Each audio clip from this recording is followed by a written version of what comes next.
আমাদের সংগঠন বিপ্লবী সাংস্কৃতিক ঐক্য এই সংগঠনটা তৈরি হয়েছে এই ২৪-এর গণ আন্দোলনে যে সাংস্কৃতিক দলগুলো প্রত্যক্ষভাবে অংশগ্রহণ করেছে তাদের মাধ্যমে, মানে তারা মিলে করেছে। তো আমাদের যেটা লক্ষ্য সেটা হচ্ছে এই যে আজকে আদি নববর্ষ হচ্ছে, ধরেন নববর্ষ তো আমরা জানি পহেলা বৈশাখ, তাহলে আদি নববর্ষের কেন প্রয়োজন হলো? নববর্ষ যেটা পহেলা বৈশাখ সেটার প্রবর্তন করেছিলেন সম্রাট আকবর। তার আগে বা আরো ৫,০০০ আগের ইতিহাস যদি আমরা দেখি তাহলে সেই সময় কি আমাদের এই বাংলায় কোনো নববর্ষ ছিল না? নিশ্চয়ই ছিল।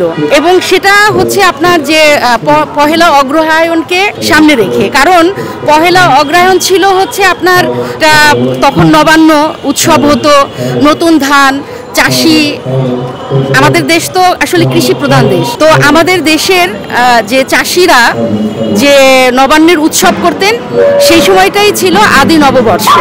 তা এখন সেটা তো একটা বদলে আমরা আরেকটা নববর্ষ পালন করছি। তা আমরা মনে করছি যে সেই নববর্ষটাও থাক এবং আমাদের যে আদি নববর্ষ আছে আমরা সেই নববর্ষেরও একটা প্রচলন করতে চাই।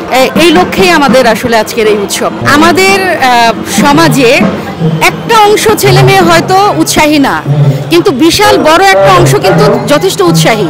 যদি উৎসাহী না হতো, আপনি মেলাগুলোতে দেখেন প্রতি বছর, বা বই মেলা দেখেন, বা আপনি পহেলা বৈশাখের মেলা দেখেন, বিভিন্ন অনেক ছেলেমেয়েরা কিন্তু সেখানে আসে এবং তারা খুব আনন্দ করে। একটা অংশ হয়তো করে না, এটা সবসময়ই ছিল। মানে আমাদের যে ছেলেবেলা, মানে এটা আপনাদের জেনারেশন, আমাদের যে জেনারেশন সে তখনও কিন্তু এই পার্থক্যটা ছিল যে একটা অংশ এই কাজগুলো করতো, একটা অংশ করতো না। তা এখনকার হ্যাঁ একটু কমে গেছে ছেলে মেয়েদের মধ্যে। তো সেইটা যদি করতে হলে আমাদের যেটা করতে হবে, আমাদের পরিবারগুলো থেকে একটা দায়িত্ব নিতে হবে। আমাদের যে নিজস্ব বাঙালি সংস্কৃতি আছে, আমাদের যে উৎসব আছে, আমাদের যে এই যে এত আমাদের সমৃদ্ধ যে কৃষ্টি, হ্যাঁ ঐতিহ্য, এগুলোকে তাদের সামনে তুলে ধরতে হবে। কারণ বাংলা মিডিয়ামেও যে খুব চর্চা চলছে তা নয়। তো ওই যে আমি আগেও বলেছি যে সে যে মিডিয়ামেই পড়ুক, অ্যারাবিক মিডিয়ামে পড়ুক, ইংলিশ মিডিয়ামে পড়ুক, বাংলা মিডিয়ামে পড়ুক, যদি তার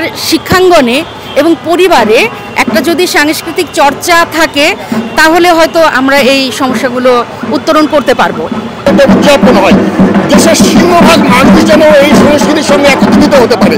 আমরা মনে করি বাংলার জাতীয় একটা উৎসব পরিপালন হবে এমন সময়, এমন সকল মানুষকে নিয়ে যাতে সিংহভাগ মানুষ সেই সময়টা হতে পারে। আপনারা দেখেন এখন একটা শীত আসছে, ঘরে ফসল উঠছে, এই সময়ই উৎসব পরিপালনের সবচেয়ে উপযুক্ত সময় আমরা মনে করি। কিন্তু আমাদের জাতীয় উৎসব হিসেবে আমরা যে উৎসবগুলো পরিপালন করি সেই উৎসবে সিংহভাগ মানুষ থাকে না, নগরের একটা বিশেষ শ্রেণী এই উৎসবটা পরিপালন করে। আমরা এই জন্যই আমরা বলছি বাংলার আদি নববর্ষ অগ্রহায়ণের ১ তারিখ, যেটা নবান্ন, এটাই হোক, এটাই মানুষের জন্য নববর্ষ যেন হয়ে আগে। আমরা আমাদের বিপ্লবের লক্ষ্য উদ্দেশ্য থেকে সরে যেতে পারি না। আজকে যেটা করা হচ্ছে সেটা হলো বিপ্লবের সেই লক্ষ্য এবং উদ্দেশ্যকে স্বাবলম্বী করা, সমৃদ্ধ করা, আরও বেশি প্রাণময় করার উদ্যোগ। কাজে এই উদ্যোগকে আমি মনে করি সবার সমস্ত অন্তঃকরণ যেটাকে গ্রহণ করা উচিত, এতে অংশ নেওয়া উচিত।